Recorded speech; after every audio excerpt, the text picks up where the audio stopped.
আসসালামু আলাইকুম প্রিয় দর্শক। অন্য মঞ্চের আলাপচারিতায় আমাদের আজকের অতিথি জাতীয় নদী রক্ষা কমিশনের সাবেক চেয়ারম্যান ডক্টর মঞ্জুর আহমেদ চৌধুরী।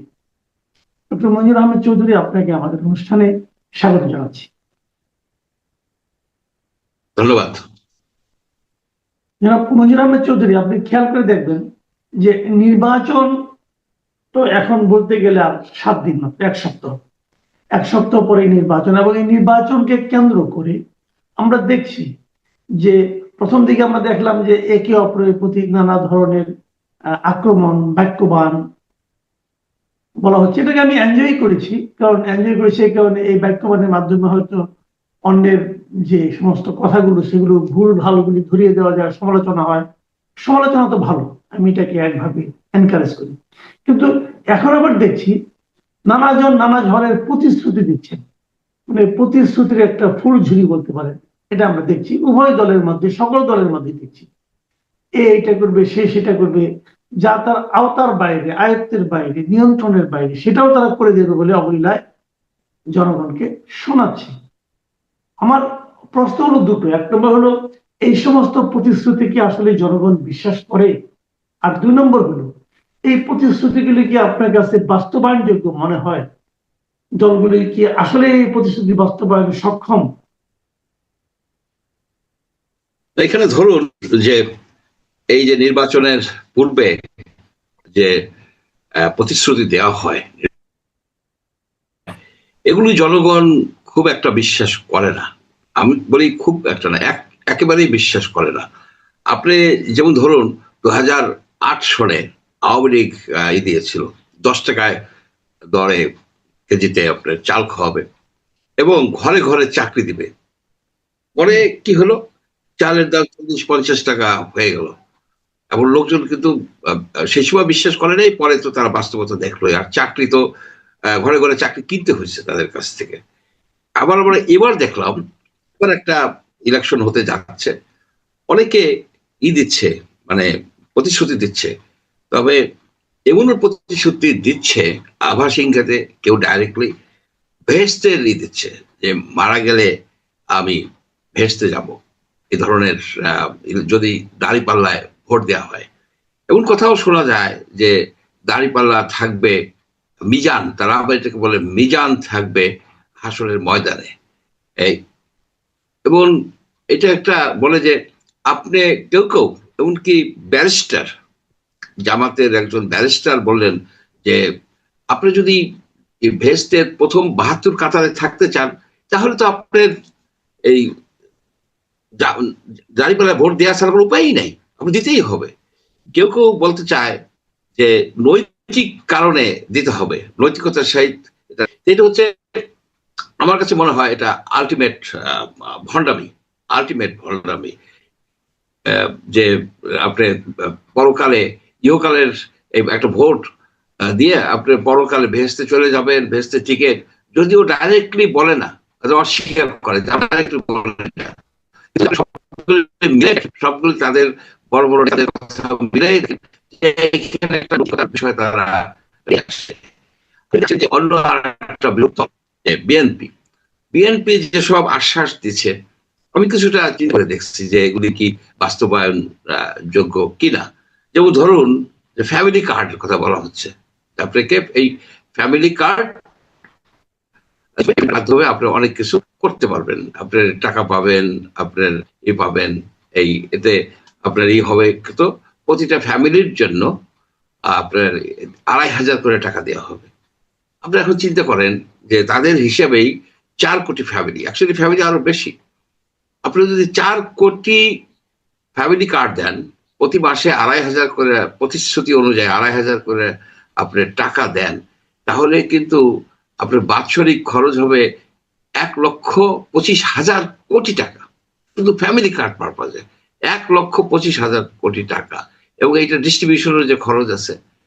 এখন আপনার সেই পরিপ্রেক্ষিতে দেখেন যে 2025-26 যে বাজেট হচ্ছে 7.90, অর্থাৎ 8 লক্ষ কোটি টাকার হচ্ছে বাজেট। আর তার ভিতরে যে একটা ফ্যামিলি কার্ডের জন্য যদি 1.25 লক্ষ কোটি টাকা করে ব্যয় করতে হয়, তাহলে তো এটা একটা অসম্ভব বিষয়। আমি জানি না এটা বাস্তবায়ন করতে পারবে কিনা। তারপরে বলা হয়েছে কৃষি কার্ড। সবচেয়ে ইন্টারেস্টিং বিষয় হলো যে এই ফ্যামিলি কার্ডের আর একটা বিষয় বলি, ফ্যামিলি কার্ড যে একটা নতুন কনসেপ্ট তা তো না। আপনার টিসিবির মাধ্যমে 1 কোটির মতো ফ্যামিলি কার্ড কিন্তু দেওয়া হয়েছে তাদেরকে স্বল্প মূল্যে। আপনার স্বল্প মূল্যে কিছু কিছু তেল, লবণ, চাল এ ধরনের কিছু কিছু জিনিস দেওয়া হতো। এ ধরনের কার্ড কিন্তু আছে, স্মার্ট কার্ডও বানাই দিচ্ছে, ফ্যামিলি কার্ড, স্মার্ট কার্ড প্রায় 57 লক্ষ এই শহরেই আছে, এই সে আছে। সুতরাং এই এই যে ফ্যামিলি কার্ডটা এটা কি বাতিল হয়ে যাবে? এটা তো আছে অলরেডি। আপনি যেমন কৃষি কার্ড, আজকে একটা ইন্টারেস্টিং বিষয় দেখলাম, একটা অ্যাডভার্টাইজমেন্ট কৃষি কার্ড এক বিএনপির একজন ক্যান্ডিডেট, সে যাচ্ছে ক্ষেতের মধ্যে, যে এক কৃষককে ধরলো, সে বললো যে এই যে তোমাকে ভাই আপনাকে কৃষি কার্ড দেওয়া হবে, কৃষি কার্ড দিলে আপনি সার বীজ এটা সেটা পাবেন। কিন্তু কৃষি কার্ড তো বাংলাদেশে আছে, 2010 সাল থেকে কৃষি কার্ড আছে, তার মাধ্যমে সার বীজ আপনার ডিজেল এগুলি একটু সস্তায় পায়। এটা যে নাই তা তো না। তারপরে আপনার যে সবচেয়ে ইন্টারেস্টিং বিষয় হচ্ছে বাংলাদেশে বেশ কিছু প্রায় 98টা এরকম মানে ভাতা আছে, ভাতা বা সহায়তা, সেফটি নেট, যেটা যে সামাজিক সুরক্ষা বেষ্টনী যেটা বলা হয়, সেই বেষ্টনী, সুরক্ষা বেষ্টনীর যে প্রাথমিকভাবে যে কাজটা শুরু করছেন কিন্তু বিএনপির মানে সে সময় প্রাইম মিনিস্টার বেগম খালেদা জিয়া। খালেদা জিয়া কিন্তু প্রতিবন্ধী কার্ড, প্রতিবন্ধী ভাতা, বয়স্ক ভাতা শুরু করছেন কিন্তু বেগম খালেদা জিয়া। সুতরাং এই সরকারের যদি আগামী যে যদি বিএনপি সরকার গঠন করে, তাহলে আমি পরামর্শ দেব যে আপনারা সবগুলি কার্ড যেগুলি আছে সেগুলিকে সুসংহত করেন, এবং এর ভিতরে অনেক দুর্নীতি আছে এবং দলীয়করণ করা হয়েছে, যে যারা আওয়ামী লীগের ভোটার তাদেরকে দেওয়া হয়েছে এগুলিকে। কার্ড, আপনার বক্তব্য হলো কার্ড করাটাই বড় কথা নয়, বড় কথা হলো কার্ড যথাযথভাবে বন্টন করা, এবং এই বন্টনের আগে যে সমস্ত অনিয়ম হয়েছে সেগুলোকে ঠিকঠাক করা, এই তো এগুলি এই যে বেগম খালেদা জিয়ার যে বয়স্ক ভাতা সেটা তো আছে, এটা তো আওয়ামী লীগ সরকার সেটাকে তো বাতিল করে দেয় নাই, সেটা তো আছে। কিন্তু থাকলে কি হবে, সেখানে হয়েছে তাদের লোকজনকেই তারা সব বয়স্করাও পায় নাই, আবার অনেকেই অনিয়ম হয়েছে। এই অনিয়মটাই হচ্ছে সবচেয়ে বড় বিষয়। এগুলিকে নতুন 98টা এই ভাতা আছে, কার্ড বলেন, ভাতা বলেন, এ ধরনের এগুলিকে আমি মনে করি কিছু কিছু আছে অতিরিক্ত যে অতিরিক্ত মাথা ভারী প্রোগ্রাম, যখন ইচ্ছে হয়েছে তখনই করছে। এগুলিকে কনসলিডেট করা উচিত, এইখানে আইনা নতুন কার্ডটা দেওয়া দরকার নেই। আপনি কৃষি কার্ডের যে অ্যাডভার্টাইজমেন্ট আপনি দিলেন, বললেন যে কৃষি কার্ড তো আছে, ইট এক্সিস্ট, কিন্তু এটাকে আরো বেশি সুসংগত করা দরকার, আরো বেশি সঠিকভাবে দেওয়া দরকার। এবং বলা হচ্ছে যে কৃষককে দেওয়া হবে কার্ড, যার জমি আছে। আপনি যার জমি আছে, এই কথাটা আপনি বলতেছেন, জমি আছে কয়জনের? বেশিরভাগ যারা কৃষি কাজ করেন তারা অন্যের জমিতে কাজ করে, তারা তো কৃষি কার্ড পাচ্ছেন না।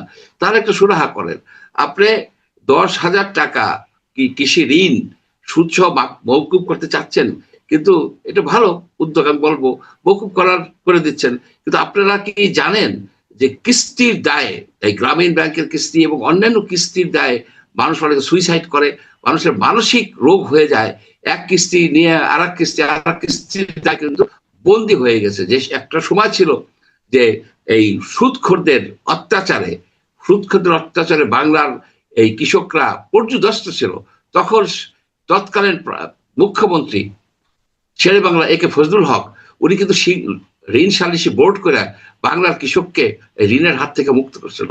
এই আমি মনে করি যদি বিএনপি সরকার গঠন করে, তার একটা উদ্যোগ হবে যে কিস্তি সালিসি বোর্ড করে কিস্তির হাত থেকে, কিস্তির অত্যাচার থেকে এই বাংলার যে কৃষক বলেন, শ্রমিক বলেন, সাধারণ জনগোষ্ঠীকে মুক্ত করা। কারণ এখানে অনেক হাই রেটে সুদ, এটা একটা সুদের চক্রের মধ্যে পড়ে যাচ্ছে।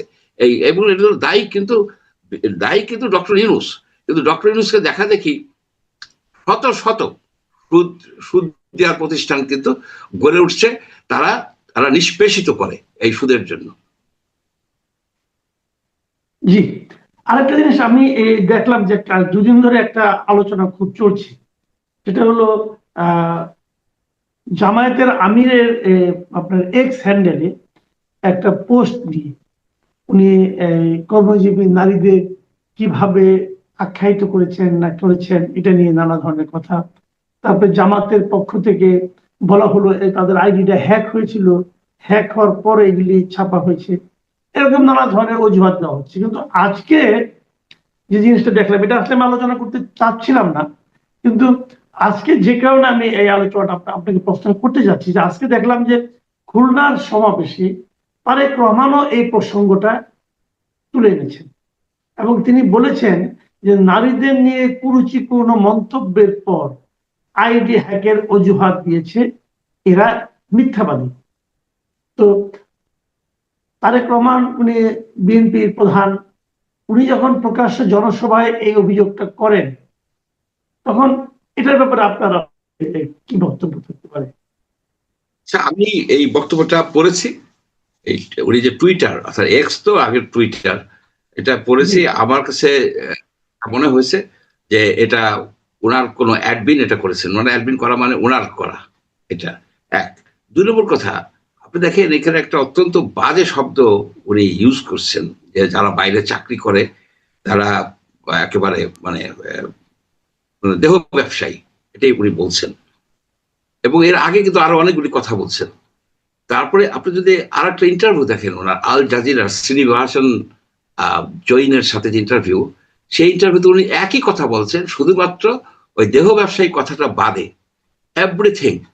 তাকে বলা হয়েছে, জিজ্ঞেস করা হয়েছে যে কোনোদিন কি আসবে যে একজন মহিলা এই আমিরের জামাতের আমির হইতে পারবে? No no, it is impossible, impossible. অর্থাৎ কেউ ওই প্রতিষ্ঠানের, ওই সংগঠনের কোনো মহিলা প্রধান হতে পারবে না। উনি কিন্তু এটা রয়টারকে, এটা আল জাজিরাকে অন রেকর্ড বলছে। এবং টুইটারের যে কথাগুলি আছে শুধুমাত্র ওই মানে দেহ ব্যবসায়ী